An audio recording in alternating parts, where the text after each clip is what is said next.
立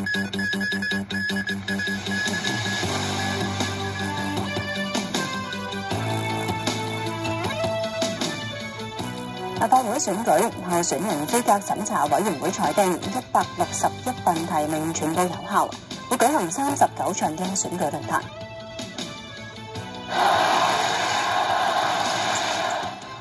全運會男子手球，港隊不敵北京得第4名，仍然創歷屆最好成績。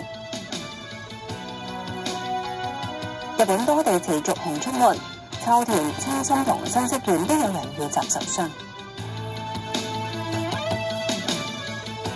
大家好，我係黃永琪。立法會選舉接獲161人提名，候選人資格審查委員會裁定全部參選人提名有效。